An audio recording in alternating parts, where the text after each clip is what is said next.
Eh, Dalam pertemuan kali ini, sekalian, ya anak-anak berbagi eh, sesuatu kepada ikhwas sekalian dari orang-orang yang zohirnya itu penuh dengan keterbatasan. Dari orang-orang yang zohirnya itu penuh dengan keterbatasan. Namun mereka mengajarkan kepada kita bagaimana bisa berada pada puncak kebaikan dan menjadi yang terbaik dalam kondisinya walaupun penuh dengan keterbatasan. Ya. Materi Naki Anda berikan judul dengan berada di puncak kebaikan. Berada di puncak kebaikan. Jadi ya, yang saya muliakan, kalau kita tanya sekalian, ya, apa itu kebaikan? Ya, tentu kita ini bisa beda-beda jawabannya ya sekalian. Dan akan nampak ya sekalian ini kalau apa? Kalau kita bertemu dengan seseorang, kita sering menyapa kan, mengatakan, kaifa haluka Nasruddin, kaifa haluka, bagaimana kabarmu? Ya, bagaimana kabarnya Bapak? Bagaimana kabarnya Ibu? Apa jawabannya? Asri, suaranya mana? Alhamdulillah bi khair. Alhamdulillah bi khair. Itu pakai bahasa Arab. Kalau bahasa Indonesia, bagaimana kabarnya Pak Asri? Alhamdulillah baik. Alhamdulillah baik. Ya kan? Itulah ungkapan yang orang sering katakan ketika ditanya kabarnya. Bapak, Ibu, bagaimana kabarnya? Alhamdulillah baik. Bapak, Ibu, apa yang kita bayangkan ketika kita mengatakan baik tersebut? Sehingga itu keluar dari lisan kita. Alhamdulillah baik. Kenapa Anda mengatakan baik? Ya kan? Coba Sri. Sekarang ini kan, kenapa antum mengatakan baik? Alhamdulillah baik. Karena diberikan masih kesehatan Ustaz. Diberikan Sehat, kesehatan. masih diberikan Yang nikmat. paling nampak apa? Alhamdulillah sekarang Nikmat Ustaz kondisiku sehat. Itu yang paling kelihatan. Apalagi masih memiliki Islam Ustaz. Iman. Insyaallah. memiliki keimanan. Apalagi Diberikan ya rezeki ya insyaallah. diberikan Bisa rezeki. makan Berupa hari apa ini. itu? Berupa makanan yang bisa Masih bisa kita makan makan untuk hari dengan ini. mudah. Apalagi masih punya rumah tempat bernaung. Apalagi masih punya usaha, ya usaha yang memberikan kehidupan kepada kita, ya dan seterusnya, dan seterusnya. Terus kalian, ya itu ala bentuk-bentuk apa? Kebaikan-kebaikan khoir-khoir, ya khoir-khoir yang kita dapatkan dengan berbagai macam bentuknya. Ikhwas yang muliakan, namun ya sekalian, yang jadi pertanyaan adalah kalau Allah memberikan itu kebaikan kepada kita, apakah kita telah berada pada puncak kebaikan dalam kondisi tersebut? Nah, itu pertanyaan. Apa kita telah berada pada puncak kebaikan dengan kondisi sehat yang Allah berikan kepada kita? Dengan kondisi iman yang Allah berikan kepada kita? Dengan kondisi punya rumah tempat bernaung? Punya kebaikan, punya pasangan hidup? Punya kebaikan ayah dari anak-anak kita? Punya kebaikan teman untuk teman-teman kita? Ikhwan, yang jadi pertanyaan adalah, apa kita berada pada puncak kebaikan dalam kondisi kita itu? Ataukah ataukah biasa-biasa saja? Sekalian, Masya Allah. Hari ini sekalian kita mau belajar ya dari dua orang yang zahirnya penuh dengan keterbatasan. Tapi Allah mengajarkan kepada kita itu keterbatasan tidak menjadi penghalang untuk berada pada puncak kebaikan. Pada puncak kebaikan. Ketika Allah menakdirkan kita pada sebuah posisi, maka itu posisi harus bisa antarkan kita menjadi puncak kebaikan yang posisi tersebut. Ikhwan, coba kita lihat diri kita masing-masing sekarang ini. Kalau kita mau cek, ya, posisi kita sekalian, kita ini punya banyak jabatan akhir. Coba, ya. Sekarang ini, antum punya banyak jabatan. Sebutkan, coba, ya. Sebutkan 5 jabatan utama antum. Akhir. Ayo, satu apa? Anak Ustadz, Ya, sebutkan jabatan satu, antum sekarang. satu kepala rumah tangga, Kepala rumah tangga, oke. Ya, berarti punya apa? Punya punya punya keluarga anak yang dan kita istri. bawahi. Satu, yang dua, Kedua, yang kedua, eh, kalau di lembaga saya kaderisasi. ya. Kaderisasi di lembaga Wahda Islamiyah. Nah, Yang ketiga, yang ketiga, ayo. Sekarang apa sih antum sekarang ini? Udah, apalagi dah? selesai, habis. Ya, banyak banget Ustaz. Ya. Masa antum lupa Ustaz? Posisi antum. Sampai kepala sekolah di sekolah. Oh ya, Masa lupa itu? sebagai kepala sekolah di sekolah. Oke, Ya, apa lagi? betul. Sudah berapa tuh? Apa lagi? Kalau di rumah tahfiz sebagai kepala rumah tahfiznya. Kalau rumah tahfiz, udah 5. Mm, Apa lagi Juga Ustaz? yang kelima bendahara WIS. Bendara Wis. Terus yang berikutnya Mm, apa lagi Ustaz? Habis. Berikutnya, Masih banyak Ustaz. iya, apa nih? Ya, masih banyak. Ya.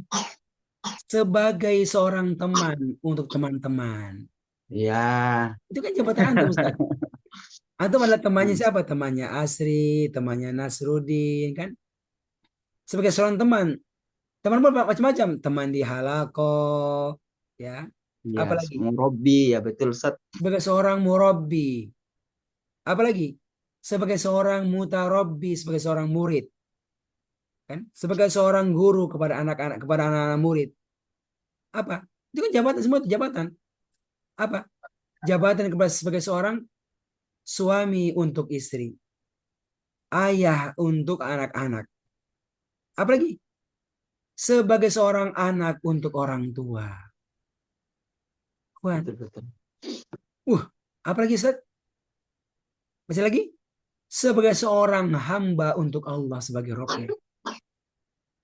Ikhwan, itu jabatan kita.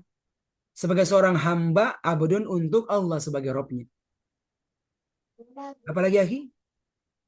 Sebagai seorang murid untuk guru kita.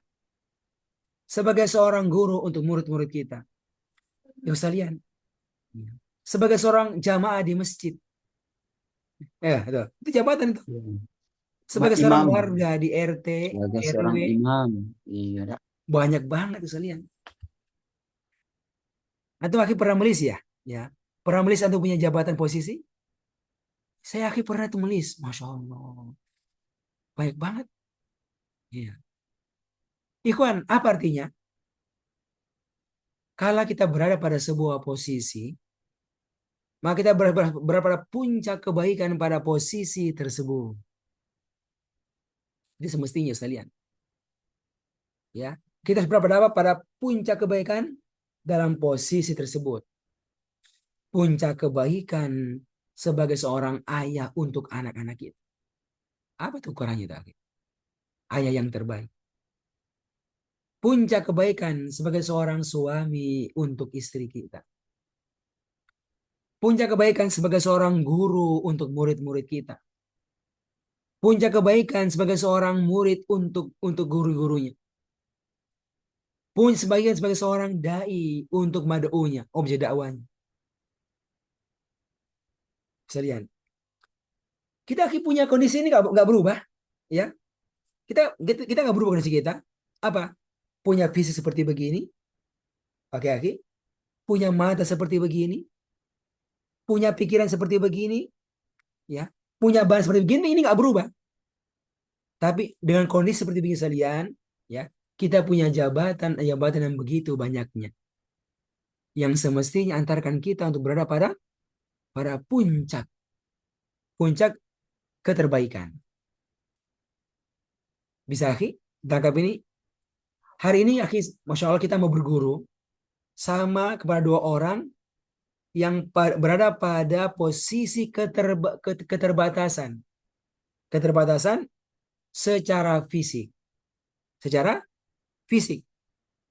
Tapi ketika mereka sekalian berada pada sebuah posisi, maka mereka berusaha untuk menjadi yang terbaik pada posisi tersebut.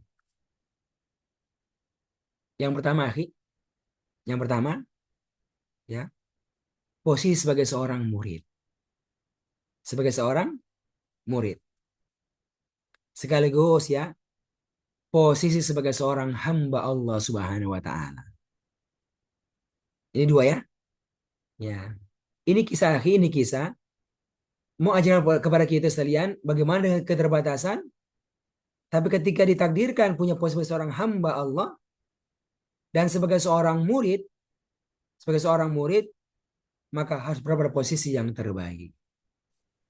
Ikhwan, Masya Allah, sampai-sampai ini pribadi yang punya keterbatasan itu diabadikan oleh Allah dalam Al-Quran dan menjadi pelajaran untuk banyak orang. Siapa itu, akhi? Seorang pribadi yang punya keterbatasan dalam penglihatan. Dalam penglihatan, ya, tidak bisa melihat, bahkan langsung disebutkan sebagai seorang yang al-a'ma, seorang yang buta. Seorang yang buta. Siapa, akhi? Bisa kita bagi ini? Siapa dia? Abdullah bin Umi Maktum, Ustaz. Betul, Abdullah bin Umi Maktum. Yang disebutkan kisahnya di mana? Di dalam surat Abasa. Dalam surat Abasa. Ikut sekalian. Sekarang coba kita buka surat Abasa. Kita perhatikan, akhi, bagaimana ini beliau sebagai seorang al-a'ma itu berada pada puncak kebaikan dalam posisi sebagai seorang hamba Allah dan posisi sebagai seorang murid. Sebagai seorang murid yang punya guru. Gurunya siapa? Gurunya Muhammad Sallallahu Alaihi Wasallam. Sudah, akhi, sudah buka? Nah, coba. Anas, coba dibaca, Ustaz. Antum baca, akhi. Baca ayatnya dari ayat 1 Abasa sampai ayat yang ke eh, yang keempat. Sebentar. Sampai ayat yang ke-10.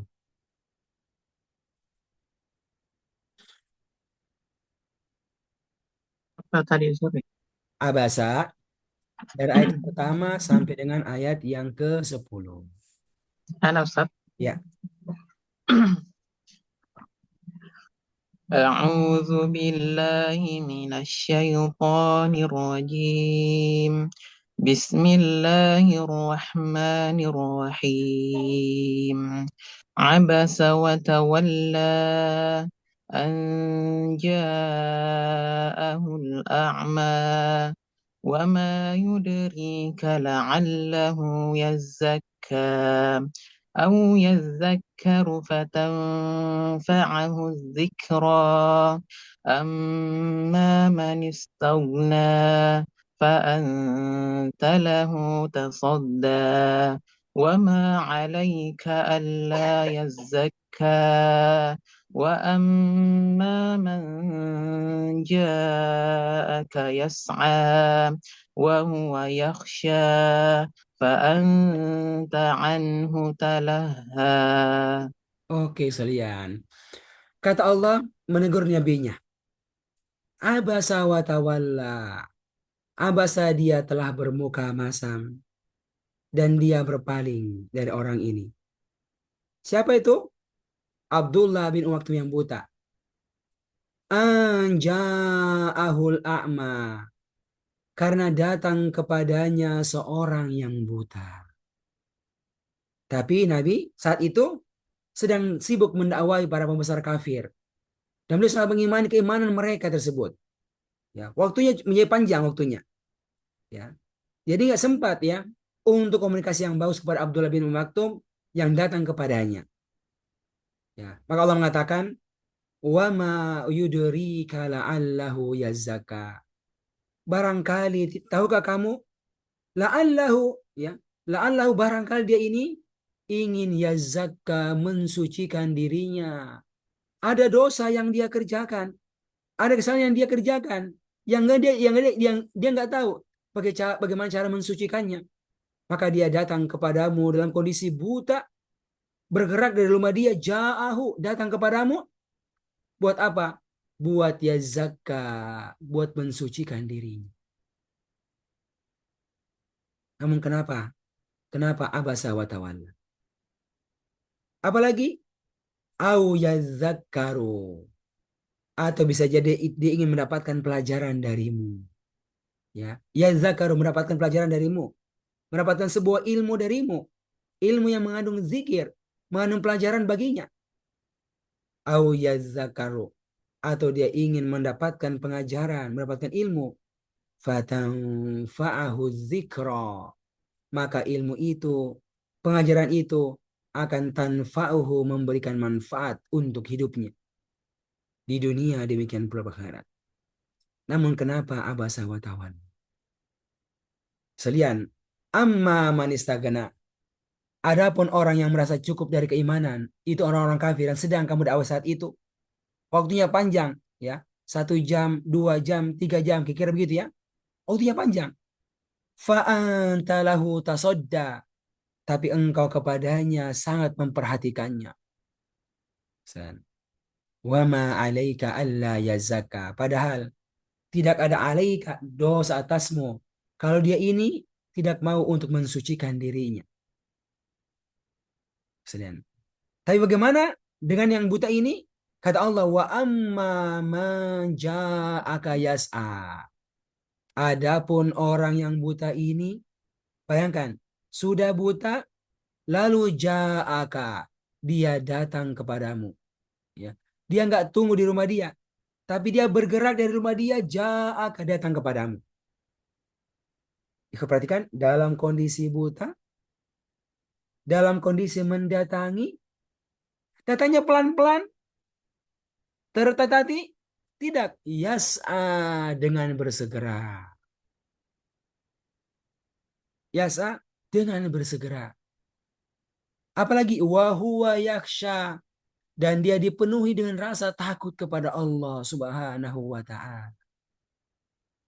Fa'anta anhu talaha, namun engkau berpaling daripadanya. Ikhwan dimanakan? Masya Allah. Inilah sebuah pelajaran sangat berharga yang diajarkan oleh seorang pribadi yang penuh dengan keterbatasan. Siapa itu? Abdullah bin Maktum. Keterbatasan sebagai seorang yang buta, keterbatasan dari penglihatannya. Tapi beliau mengajarkan kepada kita untuk berada pada puncak kebaikan. Puncak kebaikan ketika menjadi seorang hamba Allah. Seorang hamba Allah. Puncak kebaikan ketika menjadi seorang murid yang punya guru. Ikhwan, apa tugasnya seorang hamba? Abdullah. Tugasnya seorang hamba adalah mengabdi, ya, kepada Allah Subhanahu wa taala. Itu tugasnya. Tugasnya adalah melaksanakan semua yang datang dari Allah, melaksanakan semua yang dimaui oleh Allah Subhanahu wa taala. Ya. Itu tugas sebagai seorang hamba.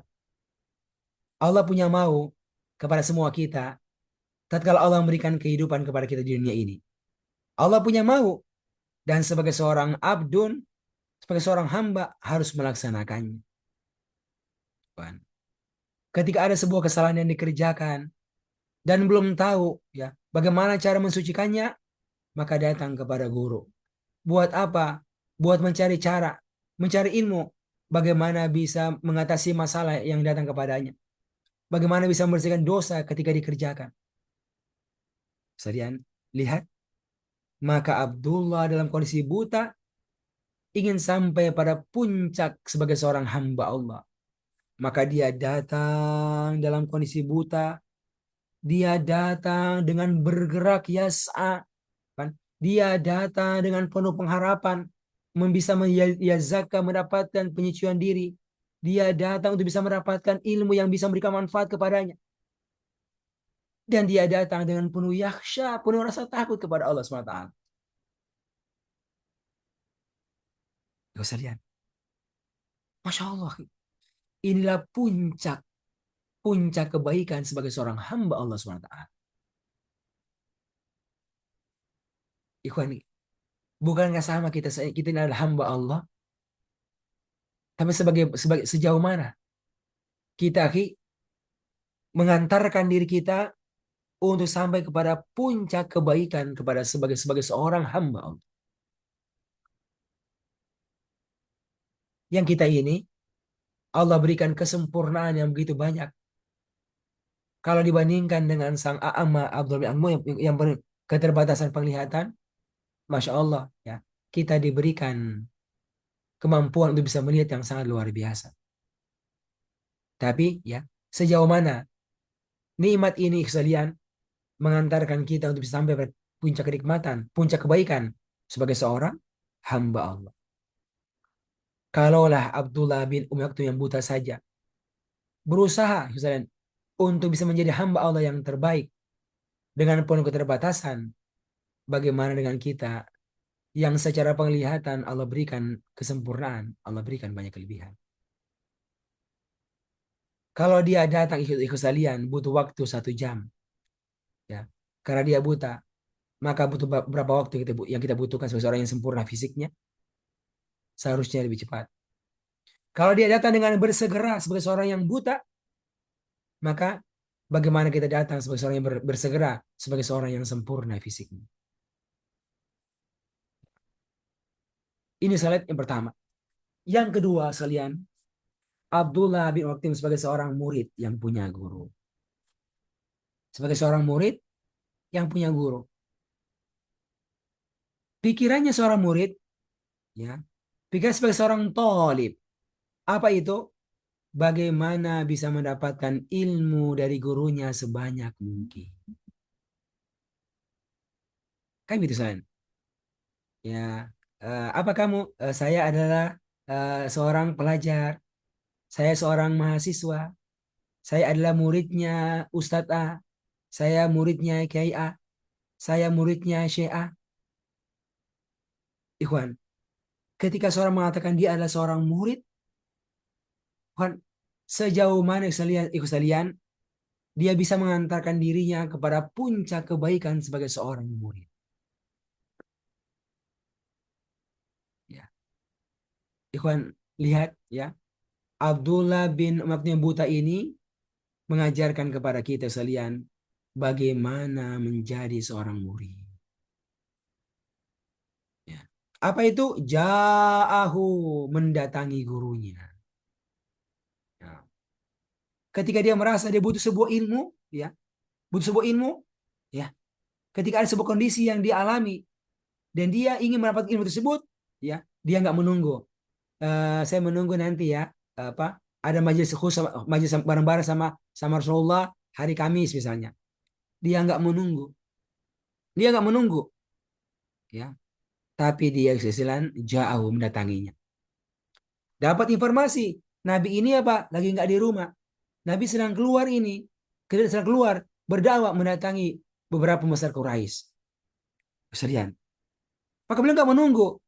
Nanti kalau Nabi sudah pulang ke rumahnya, baru saya datang kepada guruku di rumahnya. Tapi sekalian, apa yang beliau lakukan? Ja'ahu, mendatanginya. Di mana? Di tempat Nabi sedang mendatangi para pembesar Quraisy, pembesar kafir. Masya Allah. Ya sekalian, lihat ini.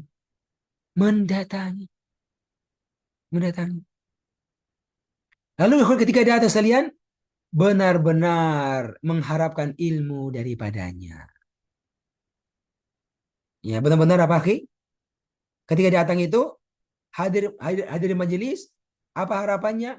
Benar-benar mendapatkan ilmu.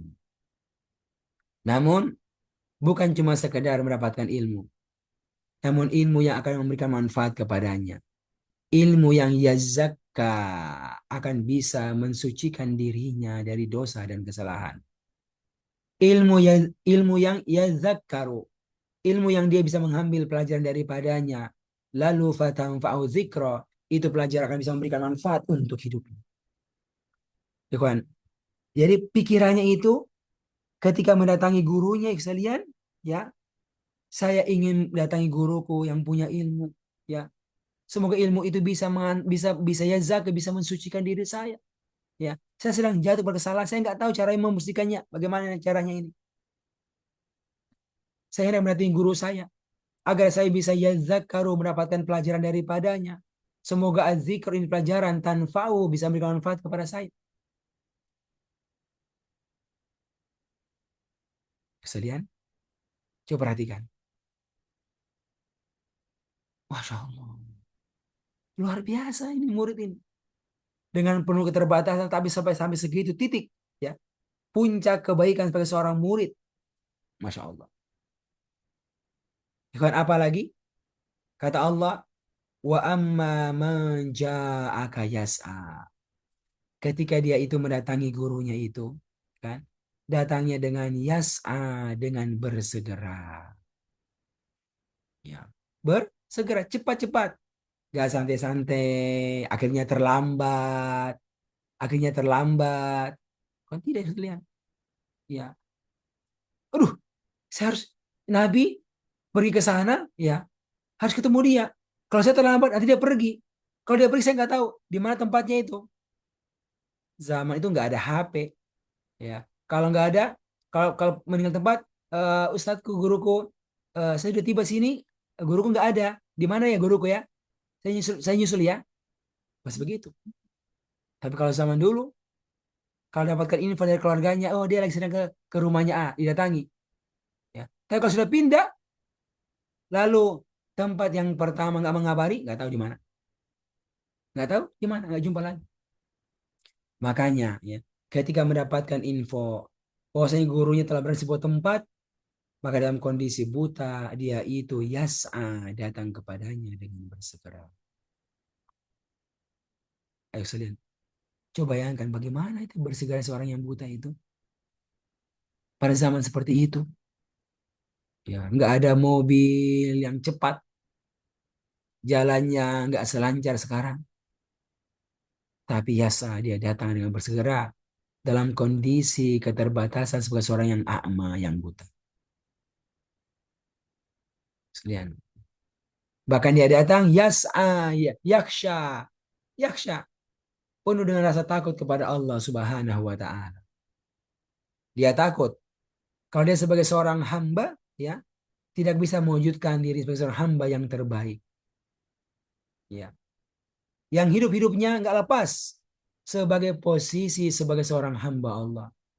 Ikhwan, hidup kita ini kan nggak lepas dari posisi sebagai seorang hamba walaupun cuma sedetik. Hamba Allah itu seperti yang nempel dalam diri kita. Ya. Sebagaimana Fikrul sebagai seorang bapak nggak pernah hilang itu posisi walaupun cuma sedetik. Nggak pernah hilang. Sebagai seorang suami nggak pernah hilang walaupun cuma sedetik. Sebagai seorang suami. Bagaimana sekalian? Setiap waktu-waktu kita tak bisa mengantarkan diri kita untuk menjadi puncak yang terbaik dalam posisi tersebut. Maka dia mengatakan, datang kepadamu dengan bersegera dan datang kepadamu dengan yaksha, dengan penuh rasa takut kepada Allah Subhanahu wa taala. Yuk saya muliakan, Masya Allah. Coba lihat sekalian, kita ini adalah hamba Allah, kita ini adalah seorang murid. Tapi coba kita lihat, ya, sejauh mana kita itu sekalian sebagai seorang hamba Allah. Sejauh mana kita sekarang ini menjadi seorang murid. Murid dalam halaqah tarbiyah. Ya. Murid dalam halaqah Al-Quran. Murid sebagai di sebuah halaqah ilmu. Sekalian. Ayo, apa kita mendatanginya dengan penuh kesiapan? Apa kita mendatanginya dengan yasya, dengan penuh segera? Apa kita mendatanginya dengan penuh rasa takut kepada Allah Subhanahu wa taala? Ya. Hadir tarbiyah sekalian, hadir tarbiyah ini sekalian. Ya. Coba lihat. Kita sudah sepakat, ya. Tarbiyah kita ini mulainya kapan? Jam 5:30. Oke? Coba kita pikir-pikir, Sat. Pikir-pikir. Ya, apa yang ada di posisi kita waktu kita tahu kita adalah seorang murid, kita adalah seorang guru dalam halaqah Al-Quran kita ini. Yang waktunya telah sepakati jam 5:30. Maka bagaimana kita datang sebagai seorang murid? Maka bagaimana kita datang sebagai seorang guru? Bagaimana datang misalnya? Ya, bukan sebagai seorang yang buta, tapi penuh dengan kesempurnaan. Pertama, ketika kita masuk, apakah ada perasaan, ya Allah, saya masuk ini halaqah untuk bisa mendapatkan ilmu yang bisa yazakka, mensucikan diri saya. Ya Allah, saya masuk ini majelis, semoga saya mendapatkan ilmu yang bisa tanfa'u dzikra, memberikan manfaat kepada saya. Membaguskan posisi saya sebagai seorang pemimpin, sebagai seorang kepala keluarga, sebagai seorang suami, sebagai seorang A, B, C, D, dan seterusnya. Apakah itu perasaan ada? Perasaan kebutuhan ya untuk mendatangi sebuah tempat untuk bisa mendapatkan ilmu itu atau tidak? Ataukah datang cuma sekedar menggugurkan kewajiban? Datang cuma sekedar menggugurkan amanah? Datang untuk segera menunaikan tanggung jawab sebagai seorang anggota sebuah kebersamaan? Yang penting masuk, yang penting datang. Ya, apakah begitu? Ataukah tidak? Benar-benar masuk sebagai seorang murid untuk menjadi murid yang terbaik. Masuk sebagai seorang guru untuk menjadi guru yang terbaik. Kesedihan. Coba kita pikir-pikir tadi. Lalu datang dalam posisi apa, Aki? Dalam posisi yasa, bersegera. Tadi kita masuknya itu, Aki, terasa nggak? Aduh, sudah 5:30 nih. Saya nggak boleh terlambat. Nanti kalau saya terlambat bagaimana? Itu perasaan ada ataukah tidak? Ataukah biasa-biasa aja? Ya. Terlambat 10 menit biasa aja. Terlambat setengah jam biasa-biasa aja. Kan? Itu perasaan ada nggak dalam hati kita sekalian? Perasaan untuk yasa, bersegera mendatanginya. Perasaan yakhsha, ada rasa takut. Ada rasa takut. Ya. Takut ya ketika tidak melaksanakan ya ini amal soleh. Apa amal soleh? Thalabul ilmi, belajar dengan semestinya. Amal soleh adalah sebuah ibadah yang dikerjakan dengan penuh keikhlasan, yang dikerjakan dengan cara yang terbaik sebagaimana Allah inginkan. Ya, yakhsha, penuh rasa takut kalau nggak menunaikan tugas, tidak menunaikan amal soleh belajar ini sebagaimana yang Allah inginkan. Penuh rasa takut kalau nggak bisa menjalankan amal sebagai seorang guru sebagaimana yang Allah inginkan. Kesalian. Coba kita bayangkan, akhi. Kita masuk sekalian, masuk belajar ke sebuah halaqah, majelis. Coba kita lihat, kita masuk apakah dengan penuh kesiapan ataukah tidak. Kan kalau orang datang itu, akhi, ketemu dengan gurunya itu bagaimana mukanya? Ya. Apakah belum mandi ataukah masih ada tai-tai mata di matanya? Tidak. Dia datang dengan penuh kesiapan. Masya Allah. Benar bertemu dengan gurunya. Ya. Kalau online, dia siapkan semuanya. Dia siapkan HP-nya, dia cas biar nggak mati mengelobek. Jadi kalau ada alasan, Afan Ustadz, Afan guruku, HP ku lobet. Kira-kira itu alasan yang masuk nggak? Bisa diterima nggak? Ya, just, ya mungkin lupa. Ya, itu kalau sudah bilang lupa ya sudah selesai nih. Kalau sudah bilang lupa, selesai semuanya. Ya, alasan pasti diterima. Tapi maksud saya sekalian, sejauh mana kita menyiapkan diri kita? Menyiapkan diri kita untuk kita jauh datang ke itu majelis ya untuk benar-benar mendapatkan manfaatnya.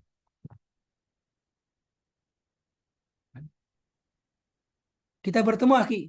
Kita bertemu mau nggak guru kita lihat wajah kita? Ya. Kalau hal kamu mau, akhi, datang. Apa? Datang untuk berada pada soft yang terdepan.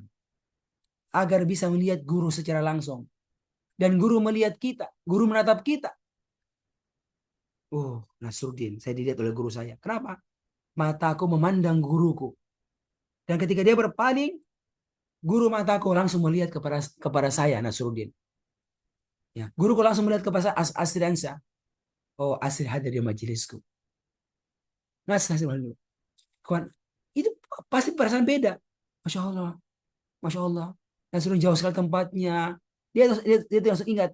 Nasruddin rumahnya sangat jauh, butuh satu jauh perjalanan sampai di majelis. Ya Allah, berikanlah keberkahan kepada Nasruddin ini.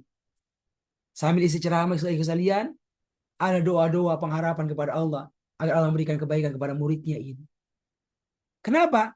Karena kita datang dengan bersegera, cepat-cepat berada pada soft yang terdepan. Kenapa? Itulah posisi kita sebagai seorang murid. Dan semestinya berada pada puncak kebaikan sebagai seorang murid. Kalau belajarnya online, asli. Coba bayangkan. Kalau kita belajar hal-hal online, bagaimana yang terbaik itu? Sama, ya. Datangnya cepat, ya. Bisa melihat guru kita secara langsung. Guru kita melihat kita langsung. Karena apa? Karena lagi on, terbuka itu kameranya. Ya. Kalau ada orang softnya di belakang, guru nggak tahu ini ya ada nggak sih fulan ini. Tapi kalau majelisnya banyak ya, rame. Ya, ketika mulai gini, ada muridku yang biasa di depan ini sekarang nggak tahu nih hadir atau tidak, ya kan? Karena jauh. Tapi kalau online seperti begini lagi, masya Allah, satu kenikmatan apa? Semua bisa kelihatan langsung. Oh ternyata yang hadir ini banyak ini, masya Allah. Ada Nas, ada Mahir, ada Bilal, ada Subriyadi, semuanya kelihatan. Ikhwas sekalian muliakan, masuk ya dengan penuh kesiapan ikhwas sekalian. Dan penuh kesiapan. Di antaranya apa? Ya, kalau nggak ada masalah, nggak ada kendala, on kameranya. Ya. Ikhwan, dan jangan pernah merasa biasa itu, akhi. Ketika bisa ketemu langsung wajah terlihat. Ya. Ketemu langsung kelihatan sama gurunya. Ketemu langsung kelihatan sama tuan rumahnya. Kenapa? Karena bertemu dan melihat itu, akhi, itu punya pengaruh. Punya pengaruh. Ya. Guru murid mendapatkan pengaruh dari gurunya. Namun betapa banyak guru itu mendapatkan pengaruh dari murid-muridnya. Masya Allah. Muridku ini datang dari tempat yang jauh. Ya, datang ke sini yang penuh pengorbanan. Naik motor jauhnya luar biasa. Saya datang apa sebagai seorang guru? Datangnya pakai mobil, mobilnya bagus, pakai supir lagi. Kenapa jadi guru malas-malasan? Padahal ini kesempatan untuk bisa mendapatkan ladang-ladang pahala. Maka sang murid itu, akhi, betapa baik mendapatkan manfaat daripada sang guru itu, betapa baik mendapatkan manfaat daripada murid-murid yang dia lihat hadir. Dan dia tahu muridnya datang dari tempat yang sangat jauh. Coba lihat, akhi. Kapan itu? Ketika murid menampakkan dirinya dan kelihatan. Ya nggak usah Ihsan. Coba pikirkan, akhi. Nah, kalau kita kelas online, bagaimana kira-kira? Kelihatan itu orangnya. Kelihatan Syarkon, kelihatan Asri, kelihatan Ihsan, kelihatan Ikhlas semuanya.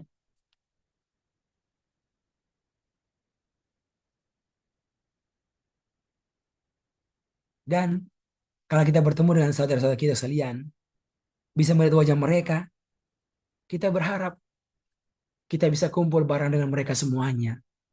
Kembali kumpul bareng, tapi dalam kondisi yang lebih baik, bahkan terbaik daripada kondisi sekarang ini. Membayangkan terbaik berkumpul di surga Allah SWT. Alal araiki yanzurun. Di atas dipan-dipan surga. Di atas sofa-sofa surga. dalam kondisi yang zurun bisa melihat. Melihat siapa saja. Termasuk melihat teman-teman kita yang dulunya kita bersama dengan mereka. Bisa melihat guru-guru kita yang dulunya kita bersama dengan mereka. Bisa melihat murid-murid kita yang dulunya kita bersama dengan mereka. Ya, kalau bahasa Al-Quran adalah wujuhu yawma idzin nadirah. Masya Allah. Akan ada wajah-wajah yang pada hari itu berseri-seri. Bagaimana ya? Kalau kita bertemu dengan orang-orang yang punya wajah berseri-seri, ya, kita pun merasa enak. Enak melihat wajah-wajah berseri-seri kan? Ya, Masya Allah. Apalagi wajah-wajah yang dohikatum mustabsyirah. Dohikatum mustabsyirah. Yang tertawa, demikian pula bergembira ria. Ya. Wajah-wajah kelihatan. Tapi ketika wajah tak kelihatan, ketika kita nggak ketemu dia di majelisnya, majelis offline, kan? Ada perasaan-perasaan. Jangan-jangan si fulan lagi punya masalah. Jangan-jangan si fulan lagi punya urusan, ya, yang perlu dibantu, punya kesulitan, yang perlu dibantu. Kesalian. Ini para kesalian Allah, masya Allah ya. Kondisi-kondisi ya, yang masya Allah harus kita usahakan berada pada kondisi yang terbaik. Hari ini kita belajar dari beliau, sekalian. Siapa? Dari Abdul Naftu dua itu. Bagaimana berada pada kondisi yang terbaik sebagai seorang abdun, hamba Allah Subhanahu wa taala.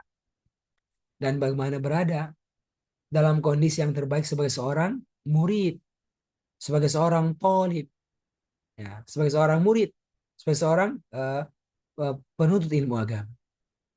Bagaimana berusaha ya untuk secara hati ya penuh dengan kesiapan, secara perasaan penuh dengan pengharapan, dan semua kondisi-kondisi yang membuat dia semakin mapan untuk mendapatkannya, maka dia akan hadirkan itu semuanya. Puan, ya. Demikian pula kita belajar di sini, akhi, bagaimana menjadi seorang guru. Sama. Kalau muridnya datang dengan bersegera, kalau muridnya datang dengan penuh yakhsya, rasa takut, kalau muridnya datang dengan penuh yazaka, penuh yazakaru, maka guru datang. Dengan apa? Dengan perasaan, dengan kondisi memberikan ilmu. Ilmu yang semoga bisa antarkan muridnya mendapatkan yazaka. Dia datang dengan ilmu, ya, yang semoga dengannya bisa mengantarkan muridnya itu mendapatkan yazakaru, lalu tanfa'u dzikra. Ya. Berarti apa, akhi? Guru datang dengan persiapan. Iya, datang dengan persiapan. Malamnya, akhi, ya, oh besok mau isi materi. Malamnya persiapan, akhi. Ya, materi apa yang mau disampaikan ini? Ya. Apa poin-poin yang mau disampaikan? Itu dia siapkan. Semakin mapan dalam persiapan, kesediaan, maka semakin besar manfaat yang akan didapatkan oleh orang yang mendengarkan materi tersebut. Ya. Kira-kira begitu para ikhwan yang muliakan. Nah, ini sekalian materi yang sampaikan sekalian yang kira-kira bisa apa? Bisa antarkan kita untuk berada pada semua posisi kita, akhi. Sebagai seorang suami yang terbaik, bagaimana itu, akhi? Sebagai seorang ayah, bagaimana ayah yang terbaik? Ya. Sejauh mana, akhi, atau antum mengantarkan anak antum itu, akhi? Sejauh mana antum bisa mengantarkan istri antum untuk menjadi istri yang terbaik? Dia juga adalah hamba Allah. Mengantarkan istri kita untuk menjadi hamba Allah yang terbaik. Mengantarkan istri kita untuk menjadi murid yang terbaik. Mengantarkan istri kita untuk menjadi guru yang terbaik.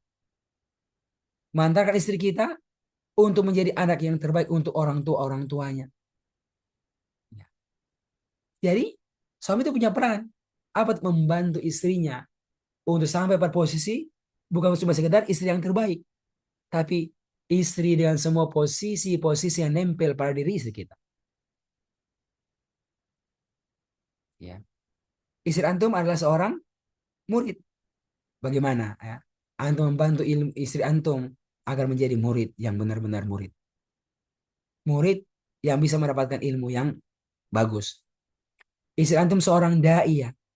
Bagaimana antum mendampingi istri antum, membantu mereka agar benar-benar menjadi seorang istri dai ya. Sebagai seorang pengurus, bagaimana mendampingi mereka agar bisa terantar menjadi seorang pengurus yang baik. Nah, itu kan adalah ada apa? Sebuah kondisi yang nempel dalam diri kita sekalian. Nempel dalam diri kita. Dan itu banyak hal ya. Banyak hal yang perlu disiapkan ya untuk bisa mendapatkan hal tersebut. Kira-kira itu sekalian mulakan. Intinya apa? Ayo terus berusaha untuk apa? Sampai pada posisi yang terbaik pada kondisi kita. Ya kita saling belajar lagi, kita saling cerita. Buat apa? Buat saling memberikan semangat. Ya. Hari ini sekalian Allah ceritakan kepada kita siapa? Abdullah bin Umi Maktum. Kan gitu.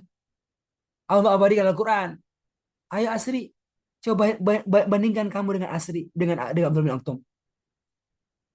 Ayo Syarkon, bandingkan diri kamu dengan Abdullah bin Maktum yang buta. Ayo Nasri, bandingkan diri kita. Wah, ternyata masih sangat jauh nih. Kita belajar. Kita belajar. Iya. Kira-kira begitu Pak Reksanima kan. Jadi kadang-kadang cerita itu sekalian buat apa? Buat bisa mengambil pelajaran untuk kita sekalian. Allah berikan di Al-Quran. Buat apa? Buat kita bisa belajar. Bagaimana menjadi pribadi yang terbaik pada semua posisi yang Allah berikan kepada kita. Dan kadang-kadang karena itu apa? Karena itu kita eh, bisa merasakan, ya hari ini Masya Allah saya bisa menjadi suami yang terbaik untuk istri saya hari ini. Kenapa? Karena saya antarkan istri saya ya untuk menjadi murabbiah seorang dia di sebuah pengajian. Ya, dia datangnya nggak terlambat, dia belum bisa bawa kendaraan. Apa? Saya kondisikan diri saya untuk mengantar istri saya pergi ke tempat pengajian dan tidak terlambat. Ya, saya punya ilmu, saya bantu istri saya, ya, ya, yang cuma tamatan UI, tamatan Unhas, tamatan sekolah umum, tapi dia dai ya. Saya bantu istri saya bagaimana menyiapkan materinya, ya. Agar ketika dia menyampaikan kepada orang lain, ya sekalian, orang lain benar mendapat manfaat daripada ilmu dari istri saya. Coba itu kan hadir sekalian dalam pikiran-pikiran kita, dalam tindakan-tindakan kita. Sekalian. Nah, mungkin kita akan sampai pada kondisi akhi yang terbaik dalam hidup kita. Termasuk akhi dari sisi kemanfaatan dari ilmu yang Allah berikan kepada kita. Kita sekarang ini akhi bisa katakan ya, Allah berikan ilmu kepada kita. Allah titipkan apa akhi? Ilmu ini sudah semestinya bisa tersampaikan kepada orang lain. Ya. Yang jadi pertanyaan sekalian, berapa banyak orang ya yang mau ilmu antum sampai kepada mereka? Bisa Syarkon. Ya, berapa banyak orang yang antum ingin ilmu yang antum punya tersampaikan kepada mereka? Antum ingin punya 1.000 orang yang tahu ilmu antum? 1 juta orang yang tahu ilmu antum? Atau bagaimana? Itu karena kita harus menyiapkan diri kita saat menyiapkan diri kita dengan program-program, dengan trik-trik, dengan jalan-jalan. Bagaimana apa yang Allah beri kepada kita ini bisa sampai kepada orang lain. Nah, kalau di lembaga itu diatur, saya lembaga itu diatur.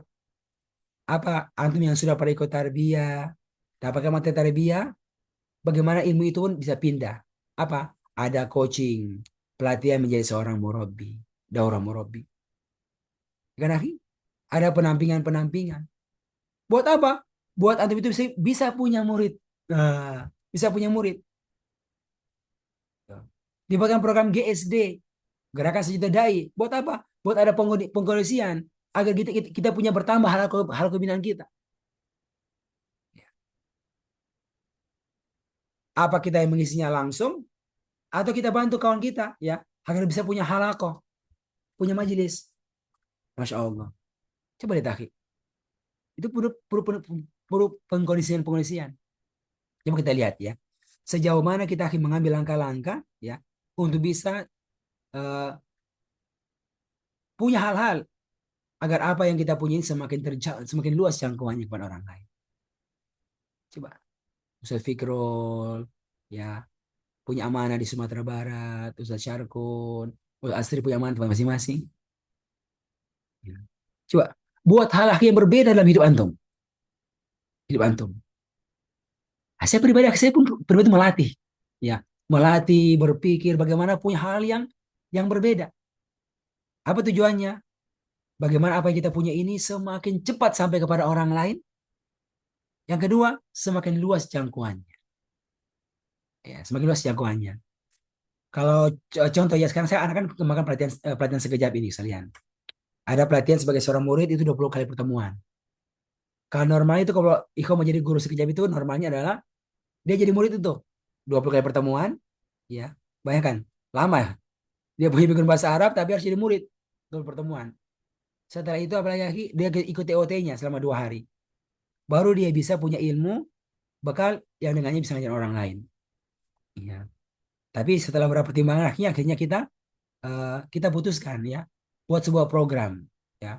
Program dulunya kita buat di Wadah itu 2 bulan ya, 2 bulan program tersebut. Tapi kita lihat semuanya ya, akhirnya kita putuskan insya Allah bisa ini 1 bulan. 1 bulan apa? Belajar sebagai seorang murid, lalu juga menjadi pelatihan guru-gurunya sebagai seorang TOT.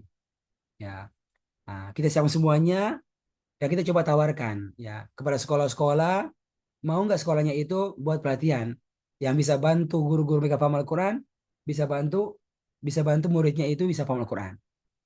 Ya, akhirnya kita datang, kita komunikasi, mereka setuju. Berapa Ki? Programnya paling cepat, yaitu 9 hari.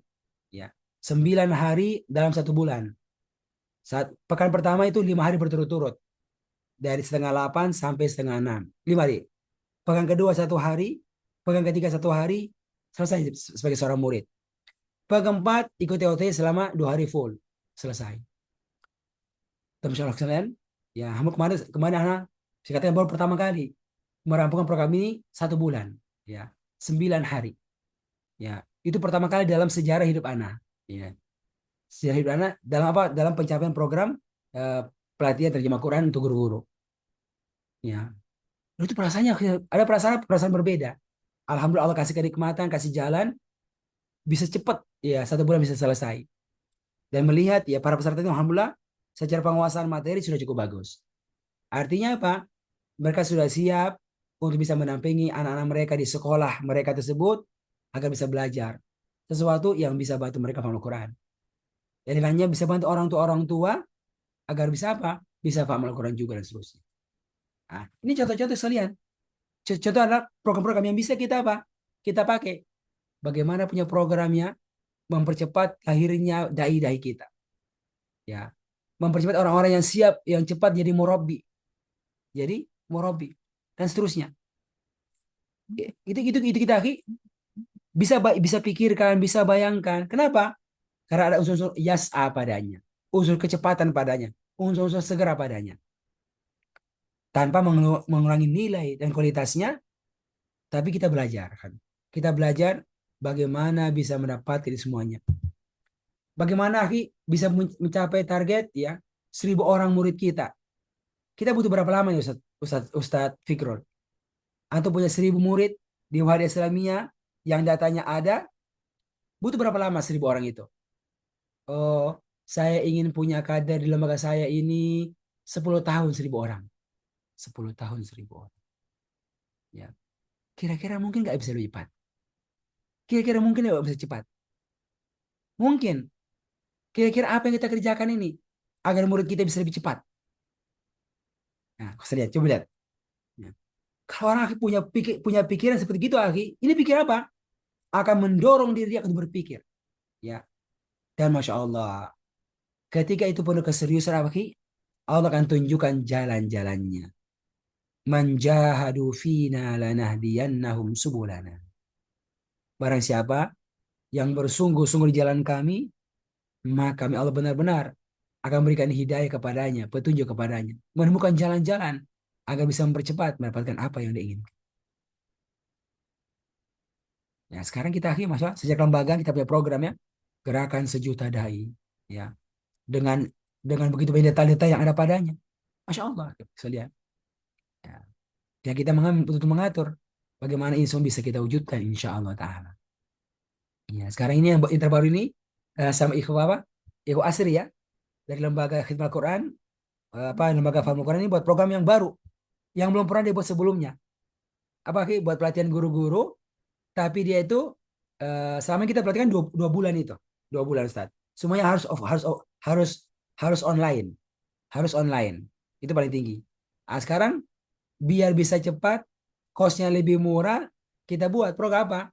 Ya program ada online-nya dan ada nonton videonya. Nah ini aja kan videonya. Karena sama saja itu. Orang tonton video, materi sama juga dengan kelas secara apa? Secara offline. Cuma ya ya biar bisa mengatur kemudahannya kita atur sebagai materi diberikan secara apa? Secara online, ketemu langsung dengan gurunya. Sebagian apa sudah ada videonya, dikirimkan pada jadwalnya, disuruh nonton, disuruh kawal, dan disuruh store hasilnya. Nah, ini sekarang kelas yang kita buka pertama kali nih. Di kelasnya apa nih? Ada Ustaz yang belajar, ada Ustaz Asri dan Bapak Iko kita. Ya, harapannya apa? Mereka bisa segera kuasai ilmu faham Al-Quran, bisa mengajar kepada masyarakat. Jadi pintu untuk GSD diantaranya, dan pintu kepada orang lain diantaranya. Nah, ini contoh-contohnya program-program yang sejak kelembagaan kita coba atur, yang harapan kita bisa memberikan manfaat yang lebih cepat dan banyak kepada umat insya Allah Ta'ala. Nah, ini saya sampaikan sekalian, bentuknya cerita, semoga ada inspirasi itu sekalian. Hati antum bisa kembangkan itu, akhi. Kembangkan di mana? Di tempat antum masing-masing. Belajar dari apa yang diajarkan oleh apa? Oleh yang buta al-a'ma ini, Abdullah bin Maktum, sebagai seorang hamba Allah, sebagai seorang guru, sebagai seorang murid, dan bisa berpindah pada semua kondisi kita, apa saja. Demikian saja dari anak. Barakallahu fikum. Semoga Allah senantiasa memberikan keberkahan kepada semua antum. Berarti ini baru satu ya. Baru dari yang buta. Dan ada yang kedua. Pribadi lain yang punya keterbatasan yang lain. Ya, yang lain. Insya Allah Ta'ala. Semoga pengalaman kita sampaikan. Barakallahu fikum. Ya, kita mendengarkan dulu dari ikhwas sekalian. Mungkin ada dari Ustadz Asri. Ada tambahan-tambahan yang mau disampaikan dari materi kita pada hari ini. Ya. Tadi apa tadi saya judulnya tadi? Berada pada puncak kebaikan. Ya, itu materi kita. Ya, pada semua kondisi yang Allah berikan padanya. Ya, saya berikan contoh, saya itu pernah nulis, ya. Tulis, posisi saya Nur Ihsan. Itu pernah tulis itu. Tulis, sebagai seorang bapak, sebagai seorang, Masya Allah. Itu banyak banget tuh. Ya, banyak. Oke. Ya, saya akan Sasri. Ada tambahan atau faedah-faedah yang mau disebutkan, Ustaz? Tafadhol. Ya Ustaz, syukron. Materinya Ustaz. Alhamdulillah.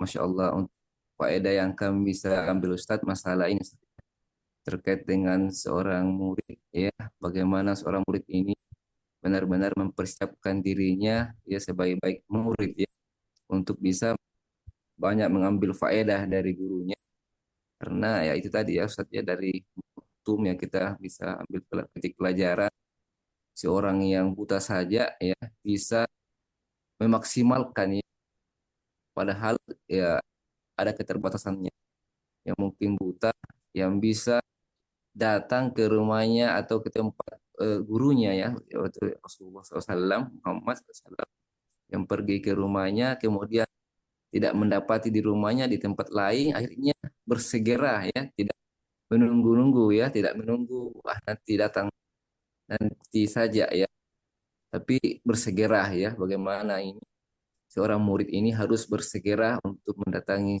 guru ya, tidak eh, menunda ya kesempatan yang diberikan.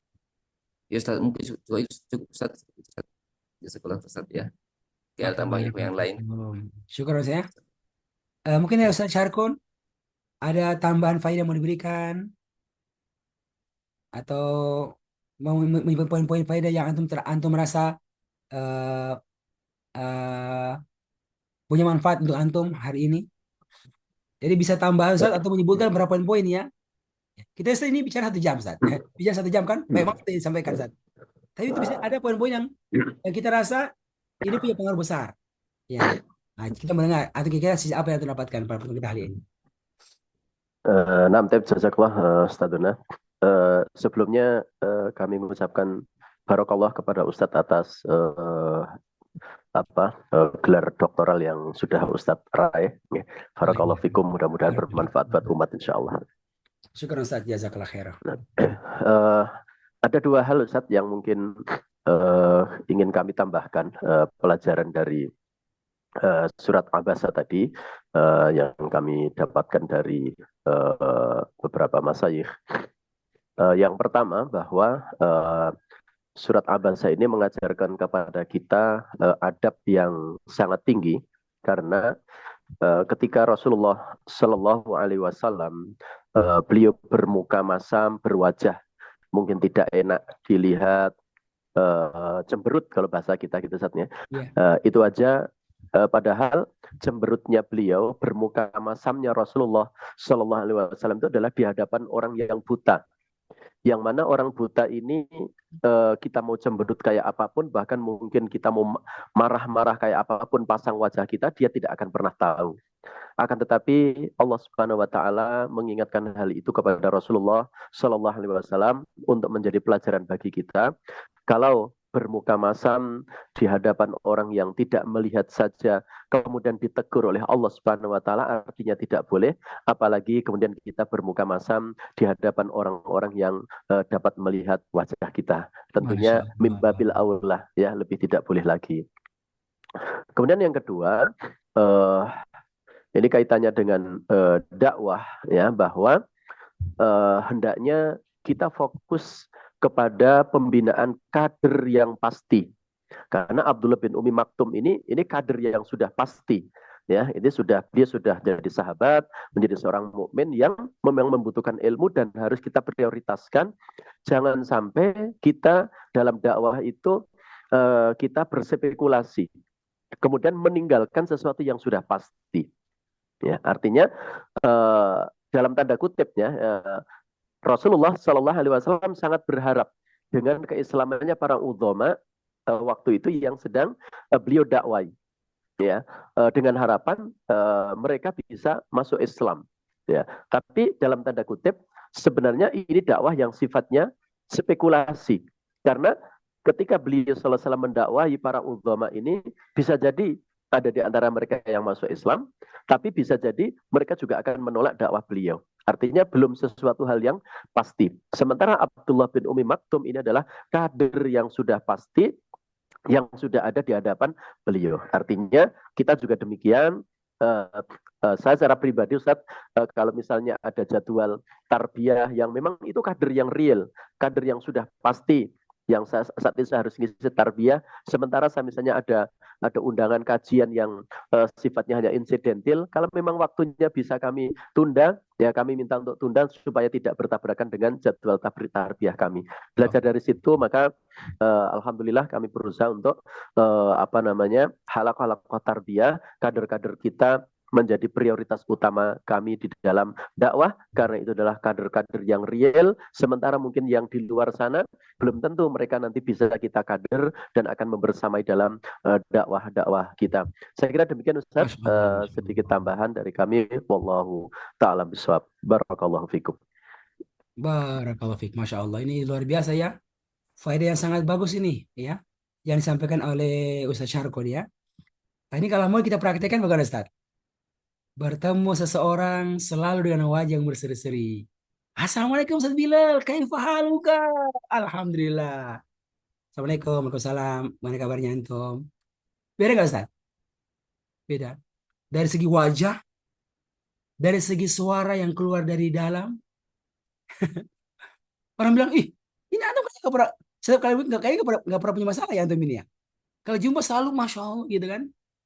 Nah, itu mungkin kita pelajaran yang bisa ditangkap ya. Ya, jangan pernah menampakkan masalah antum depan orang lain. Gitu ya. Wahai guru-guru, wahai dai-dai, ya, jangan tampakkan masalah antum di depan orang lain. Kalau punya masalah, sembunyikan dia. Sembunyikan dia. Mengadulah pada siapa? Mengadulah yang maha berkuasa, Allah Subhanahu wa Ta'ala. Ya. Siapa lagi? Kepada orang-orang yang kita anggap bisa bantu kita. Kalau kita nggak bisa bantu kita, jangan dikasih tahu. Di medsos dikasih tahu masalah kita. Sekarang banyak orang, Masya Allah, punya masalah, kasih tahu di medsos. Ya. Antum punya masalah utang, ya. Jangan promosi. Saya punya utang, teman-temanku di Facebook, bantu saya. Ya. Saya punya masalah sama istriku nih. Sekarang ini lagi berkelahi sama istriku. Sudah 3 hari nggak satu rumah. Ngapain bilang-bilang? Ngapain bilang-bilang? Ya nggak Ustaz? Mengharus sama Allah. Nah, siapa? Nah, datangi pada orang-orang yang kita percaya. Makanya kalau ketemu orang, tetap kelihatan kita nggak punya masalah. Nah, itu yang kita bayangkan ya dari apa yang tadi disampaikan oleh Ustaz Syarkon tersebut. Luar biasa Ustaz Syarkon, Masya Allah, barakallahu fikum atas faedah-faedahnya ini yang luar biasa. Ya, dan kita belajar ini. Oh, nanti kalau kita isi tarbiyah, kita jangan geser-geser pelajaran kita. Tetap kita punya hal utama, kita jangan geser-geser. Ya, ya, kita sering katakan ya, kalau kita punya punya belajar punya ya kita punya banyak hal kok ya. Punya hal kok hal kok ada hal utama kita. Ya. Kita sebagai guru ada guru utama. Ya. Kalau yang ini Ustaz, ya, nggak boleh diganggu ini. Sedapat mungkin ya, kalau ada jadwal yang lain ya menyesuaikan dengan kita. Ini saya sudah punya pertemuan nggak mungkin diganggu lagi ini. Bisa nggak yang lain? Ya gitu kan? Sama. Kalau jadi murid, kita punya banyak seorang murid kan? Murid di halako, murid di apa pengajian A, pengajian B. Nah, itu bertingkat-tingkat. Tapi ada murid ya halako, murid di sebuah halako yang semestinya nggak bisa diganggu. Ya, ya kalau bagi kita akhi, ya tarbiyah adalah sebuah waktu yang semestinya Pak nggak diganggu dengan yang lainnya. Kalau ada yang undang makan coto, makan-makan, hati-hati sesuaikan, jangan sekarang. Ya, kalau ada orang undang si pengajian, selama masih bisa diaturkan, jangan mengganggu waktu tarbiyah. Nah, itu mungkin ada pastilah bahagian ya daripada praktek mengkondisikan diri kita pada apa? Pada hal-hal yang prinsip yang mesti kita jaga. Syukur, Masya Allah, saya syukur atas penyampaian ini. Luar biasa ya. Ya. Terakhir, mungkin saya bilang, ada tambahan faidah yang sampaikan, atau ada mungkin poin-poin yang mau di-stressing, Ustaz? Tafadhol sembilan. Ustaz. Syukran Ustaz, jazakumullah khairan pada Ustaz kita, Ustaz Nariksan, dan juga Ustaz Asriansa, Ustaz Syarkun dari atas tambahan faedahnya. Ya, Masya Allah luar biasa ya, tadabbur Al-Quran. Saya mungkin ini Ustaz menyambung dengan apa yang disampaikan oleh Ustaz Syarkun tadi ya, tentang bagaimana teguran Allah Subhanahu wa taala kepada Rasulullah sallallahu alaihi wasallam ketika beliau bermuka masam kepada sahabat yang mulia Abdullah bin Maktum meskipun buta. Artinya berarti kalau kepada orang-orang yang tidak buta itu min babil aula, lebih ditekankan lagi ya. Tegurannya mungkin lebih keras lagi ya untuk kita semua.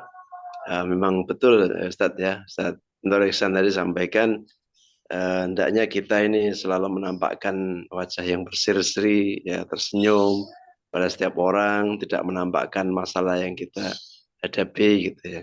Nah, saya teringat hadis Nabi SAW ya, la tahqiranna minal ma'rufi syai'an walau antalqa akhaka biwajhin talqin. Janganlah meremehkan kebaikan meskipun sekedar menampakkan wajah berseri kepada ya saudaramu ya. Ya umumnya memang mudah Ustaz ya, cuma menampakkan wajah berseri ya. Kalau tersenyum kan levelnya di atasnya wajah berseri ya.